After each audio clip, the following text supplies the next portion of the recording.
Hey, welcome to Real Life in 5. We're working through this beatitude. Blessed are those who mourn, for they will be comforted. What does that mean? It means not if you mourn, but rather when you mourn. You will grieve. It also means that don't just grieve your losses, grieve your sin. And then it means this, that when we get honest with God, He comforts us just as we are. With all of our sin, with all of our shame, with all of our problems, He comforts us. We also see this when we mourn over the decisions of other people and when we mourn over the pain that others are experiencing. We read about this incredible story in the Old Testament, God's ancient covenant with Israel, and the historical events of Nehemiah. Here he is, this Jewish man who's far away from Jerusalem, and he gets word that his people are in great need. The walls have been torn down, the temple has been destroyed, and he desperately needs to go and help. He's grieved by this. He weeps, he prays, he fasts, he cries out for days. And then he goes to his boss, the king, and he says, "Can I go help them?" It's this posture that is so helpful for us in learning how to be blessed and comforted when we mourn. We grieve it, we mourn it, we feel it, we experience it, and then we get humble. We humble ourselves because of our own sin. Nehemiah claims some of this just by being guilty by association. We humble ourselves by being in over our head. We don't know what to do next. We need help desperately. And when we do that, God begins to comfort us.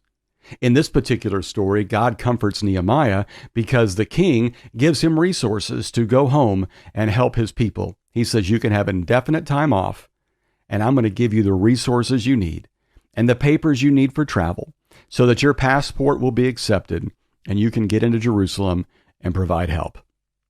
I have to believe that this encouragement helped Nehemiah finish the task. When other people were making fun of him, when neighboring countries were trying to destroy the work he was doing, he kept going and he finished the task.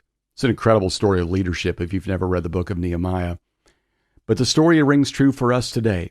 When we mourn, when we grieve, when we humble ourselves, when we kneel before God, when we go before people that we have wronged and say, "Forgive me," when we go before people that we work for and say, "I need some help," or "I need some time," we put ourselves in a position for God to bless us through them.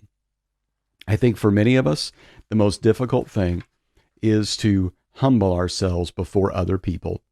It's a little bit easier, I guess, to humble ourselves before God because He's great and almighty.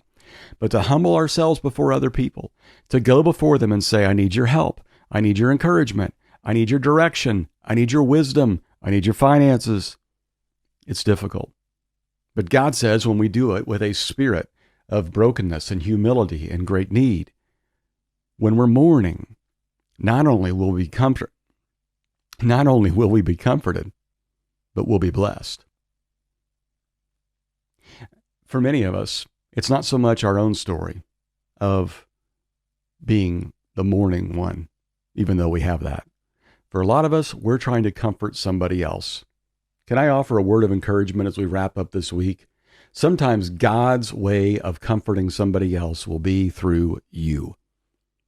If you've had that situation before of somebody around you is brokenhearted, hurting, in need, and you don't know what to say, that's okay. Sometimes the best thing to do is say nothing at all.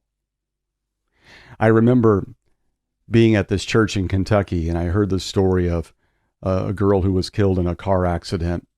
The pastor of the church went over to meet with her. The pastor of the church went over to meet with her family. And while meeting with them, he just listened. He just cried. He just was there. And about a year later, they said to him, "I was so grateful you came over. And you know the best thing you did for us? You didn't tell us why." We don't need to be God's lawyer. We don't need to explain everything. The best gift you can give is your presence and your prayer.